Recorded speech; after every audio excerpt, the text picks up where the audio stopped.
안녕하십니까. 정성산TV입니다. 김정은 큰일 났다. 전단 원조 이민복 대북전단 400만 장 북한 살포. 그 내용은 충격적이라고 합니다. 정성산TV 좋아요 구독 알림은 큰 도움이 됩니다.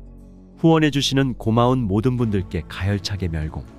북한의 대남 오물 전단이 전국 200여 곳에서 발견됐다고 합동참모본부가 밝혔다. 대북전단 보내기 운동을 하는 이민복 북한동 포직접 돕기운동 대표는 대남 오물 전단과 관련해 북한이 사상적으로 남한에 완전히 지고 들어온 것이라며 우리 정부를 상대로 더는 할 이야기가 없으니 오물 전단을 보낸 것이라고 했다. 이 대표는 민간 대북전단 원조라는 별칭이 있다. 북한 인권운동단체 관계자들은 후원이 주 목적인 다른 단체와는 달리 이 대표는 진짜로 북한의 삐라를 날린다고 말한다. 이민복 대표는 비록 오물과 쓰레기 등 무가치한 내용물이 담겼지만 북한에서는 쉽게 구할 수 없는 수소 가스를 운반체에 넣어 전단을 보내는 행위 자체가 북한에는 엄청난 부담이라고 했다. 그러면서 남한은 원유를 정제할 때 수소가스 부산물로 생기기에 수소가스를 얻는 게 쉽지만 북한은 에너지 사정상 그렇지 않다물을 전기로 분해해 수소가스를 얻는데 이 방식은 비용이 많이 든다고 했다. 전국 각지에 떨어진 전단을 사진으로 확인한 이민복 대표는 전단이 공중에서 퍼지지 않고 덩어리째 원형을 보존한 모습을 봤다. 이는 실패한 것이라고 했다. 그러면서 전단은 남에서 보내든 북에서 보내든 원리를 모르면 실패한다며 그날의 바람이 가장 중요하다고 했다. 문재인 전 대통령은 지난 5월 18일 펴낸 회고록 변방에서 중심으로 해서 수준이 저열한 대북전단은 우리 자신을 부끄럽게 한다고 주장했다. 합참은 북한은 어제 야간부터 다량의 풍선을 대한민국에 살포하고 있다며 강원, 경기, 경상, 전라, 충청 등 전국에서 오늘 오후 1시 현재 200여 개가 발견됐다고 했다. 북한이 보낸 삐라는 경기와 강원 등 접경지역은 물론 경북에서도 발견됐다. 이날 오전 7시 40분쯤 경북 영천시 대전동 한 포도밭 주인이 하늘에서 떨어진 것 같은 오물로 보이는 쓰레기가 비닐하우스를 파손했다고 경찰에 신고했다. 영천은 접경지에서 직선거리로 250km 이상 떨어진 곳이다. 이외에도 전북, 무주, 경북, 영천, 경남, 거창, 수원, 화성, 성남, 평택, 용인, 광명, 광주, 김포, 파주, 동두천 등 전국 전역에서 대남전단 풍선과 관련 신고가 지속해서 들어오고 있다. 이어 지난 2003년부터 한국에서 대형 풍선을 통해 대북 전단을 보낸 이민복 대북풍선단 대표가 6년 만에 활동을 재개했다고 밝혔습니다. 민간 대북 전단 살포 활동을 주도해온 이 단장은 지난 23일 풍향이 맞아 민통선 근처 지역에서 전단 15만여 장을 북한으로 날려보냈다고 말했습니다. 이민복 대표는 6년 만입니다. 감회가 새롭죠. 작년 9월에 금지법이 해제돼서 그동안 바람의 방향이 맞지 않아서 준비만 철저히 하고 있다가 보냈습니다. 전단에는 한국전쟁이 북한 인민군의 남침으로 시작됐다는 사실과 북한의 백두혈통 주장이 거짓이라는 점을 알려주는 콘텐츠가 담겼습니다. 또한 남북한의 현실을 극명하게 보여주는 한반도 야간 촬영 위성 사진도 전단 내용물에 새롭게 추가했다고 이 대표는 전했습니다. 대북풍선단은 이른바 대북전단금지법 시행 여파 등으로 지난 2018년부터 정보 유입 활동을 중단했었습니다. 하지만 한국헌법재판소가 지난해 9월 이 법이 국민의 표현의 자유를 지나치게 제한한다며 위헌 결정을 내리면서 상황이 반전됐습니다. 이 대표는 경찰이 이날 전단 살포 행위를 과거처럼 물리적으로 막지 않고 주시만 했다면서 대북 정보 유입 활동이 탄력을 받게 될 것이라는 기대감을 나타냈습니다. 이민복 대표는 진리는 결국 이긴다는 뜻입니다. 이것은 인도주의입니다. 주민들의 눈과 귀를 열어주는 원초적인 인도주의 활동입니다. 이것을 정치적 타협의 대상으로 관계 좋을 때는 보내지 않고 나쁠 때는 보낸다고 생각하는 자체가 잘못된 것이죠.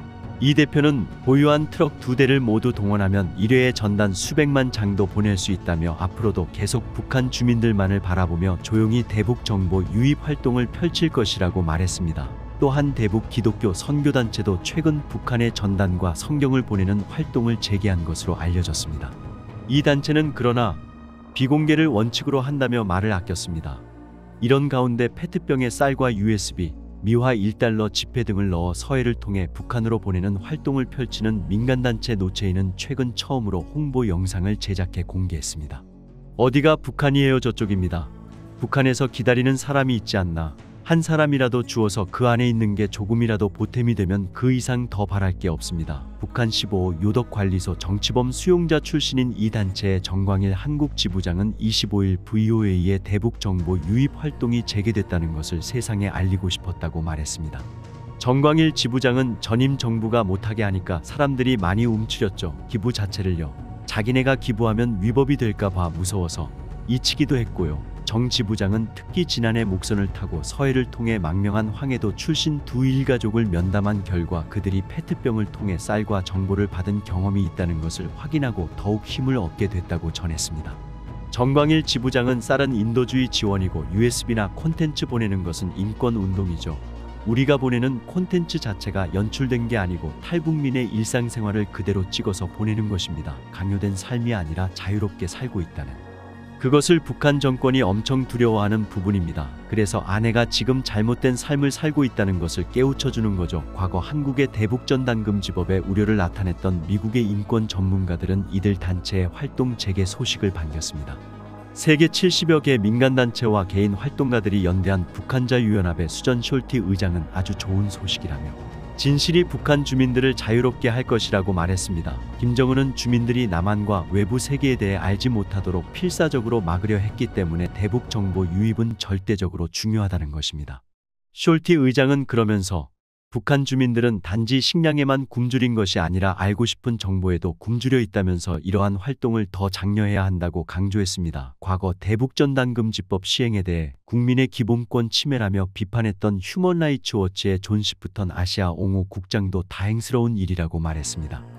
시프턴 국장은 전단 활동 자체보다는 항상 사람들이 무언가를 하고 자신을 표현할 수 있는 권리를 강력히 지지해 왔다며 사람은 자기 의견을 표현하고 정보를 보낼 권리가 있다고 거듭 강조했습니다. 시프턴 국장은 그러면서 한국 정부가 북한의 정보를 유입하려는 인권 단체의 활동을 규제해야 할 이유는 없다고 지적했습니다.